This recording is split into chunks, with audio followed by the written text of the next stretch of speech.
I'm Sophia Griffin, I'm a writer. I'm a Brummie based in Birmingham, and I really like character-driven stories, so that's what I'm working on at the moment.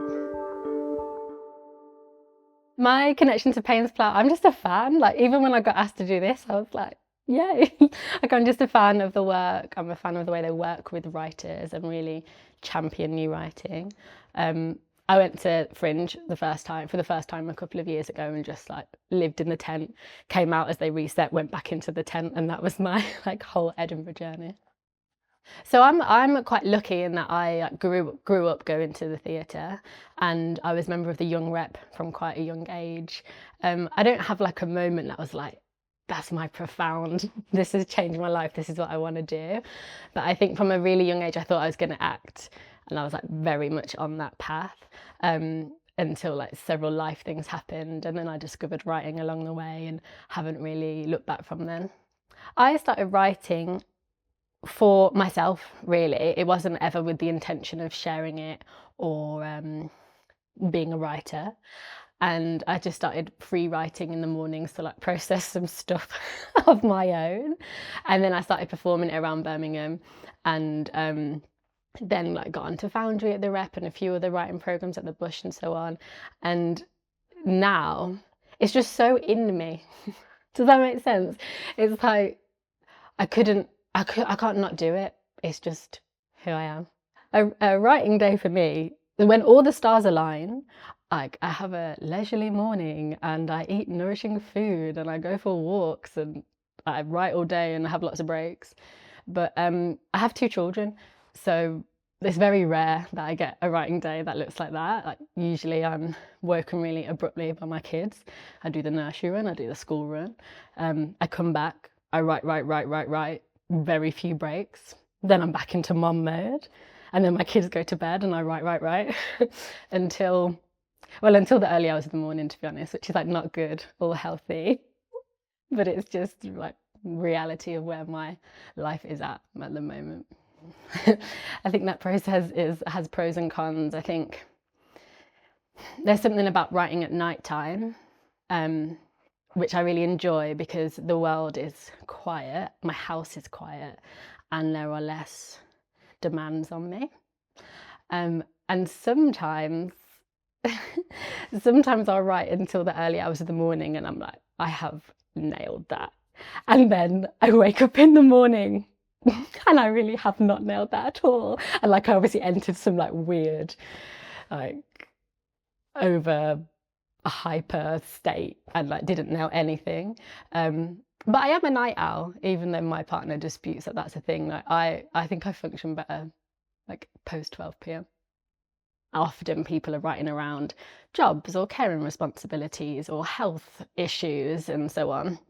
I think what has worked for me is just accepting it, first of all. Like there's no point striving for that ideal day anymore. That's not coming. And I've also started to create like little writing rituals.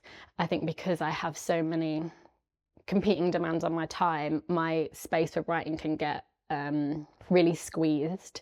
And then, I don't know, this might sound a bit dramatic, but it feels like the writer in me is like, can't breathe, because it's like, there's no time.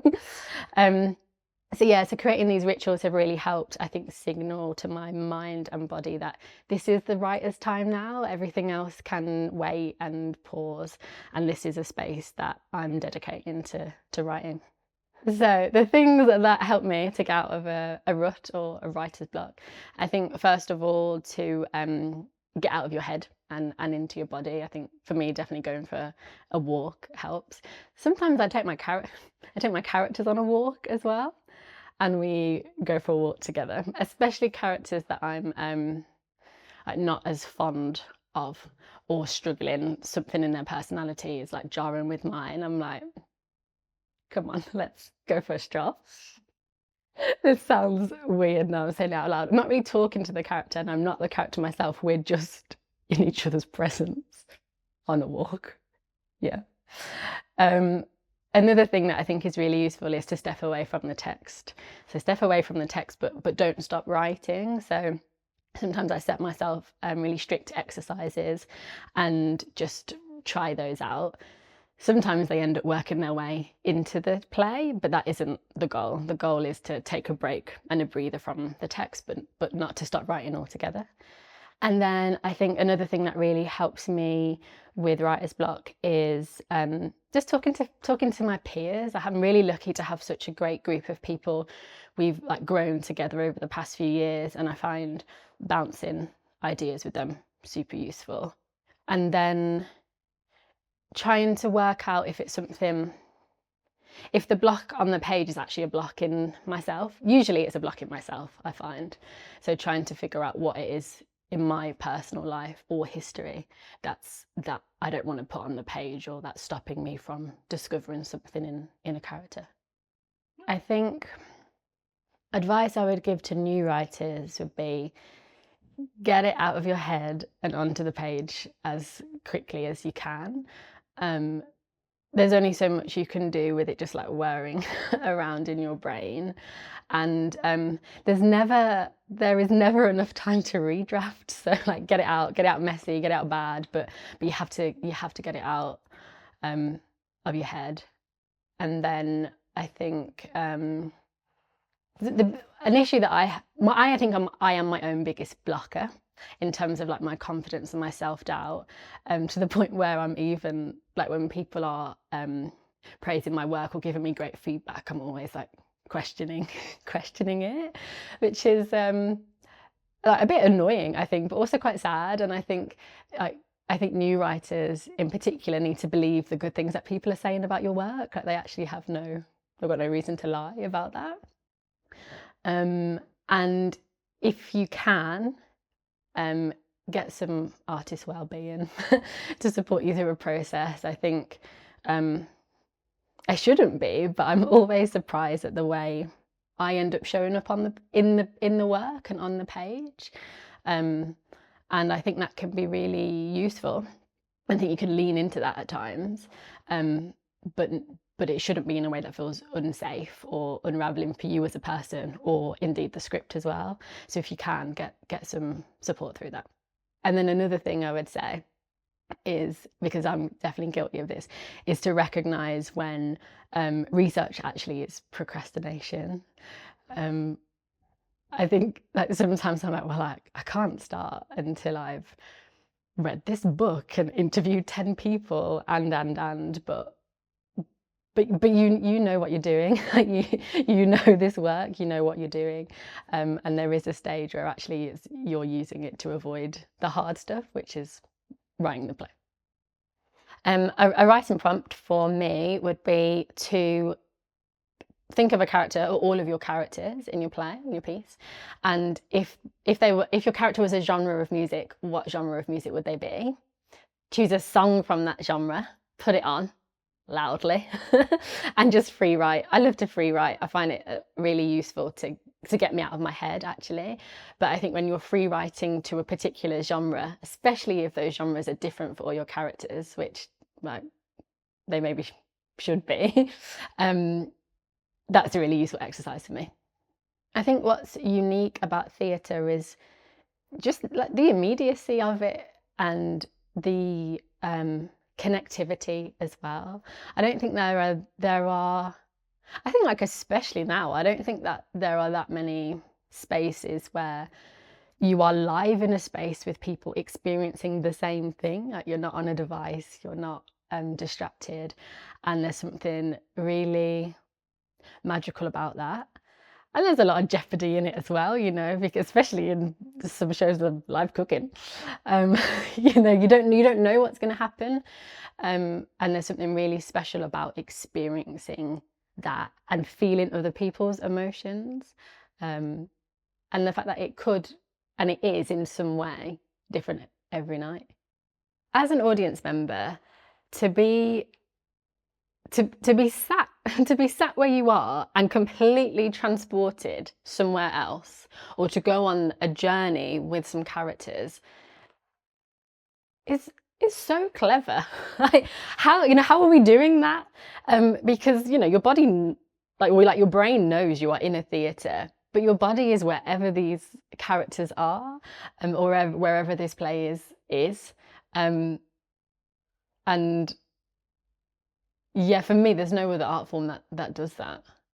The characters for me, they start with the dialogue and the things that they say and the things that they want to say and the things that they don't say as well. And from that, they become fully formed people. And they're an amalgamation of people I know, people I've known, people who I want to see in a play as well. And I've actually had like pictures on my wall of like the versions of these characters in my mind whilst I've been writing. But yeah, it really does, for me, it starts with the conversations and the things that are left unsaid. The joy of writing from characters, or from a character perspective, is that you can discover a lot on the page, and that can feel quite liberating and also really fun. Where it then gets tricky is when you're a few drafts down the road and you're working with a team of people, and obviously the story needs to make sense, and it can't just be these characters having a chat for an hour and a half. And that's where I think you really need to lean into craft then, and bring the joy and the interesting parts of a character-driven narrative with like some really interesting plot points and some high stakes, and that's probably when you create something really beautiful. I think when you become really attached to your characters, you can be a bit too protective of them and not want to put them in situations that cause them distress. And so I think it's what's been really useful about working with Corey and working with Grace and just the wider team as well is teasing out the drama and actually like pushing these characters as far as they can go, and sometimes even just as an exercise to push it to its absolute extreme to then dial it back for the play, has been a really challenging process for me, but ultimately a really useful one. And also for After Sunday, it's a play about a real world, and I felt a massive responsibility to not sensationalize it, and also not to sanitize it either. That doesn't do it justice, but I think feel a real responsibility to approach the story with care and sensitivity, and therefore I think I could have fallen into the traps of making it a little nice, because I wanted to represent the real versions of these people to an audience that might not understand the real world, and therefore have like protected them a little bit. But I mean, luckily there's a whole team to make sure that doesn't happen. But I just know my characters, so I know their limits, and I am quite open as a writer, so very open to other people's ideas. But I go on walks with my characters. I know them. I know them, and I know where the lines are. I think there's so much joy in writing, actually. But when I really think about the process of writing, and especially the beginning, you're creating something from nothing, like nothing. And to me that is actually magical. Like, you're building whole worlds, characters that people really connect to, they root for or not. And I think when I really think about that is there's like actually nothing short of magic. Yeah, that brings me a lot of joy.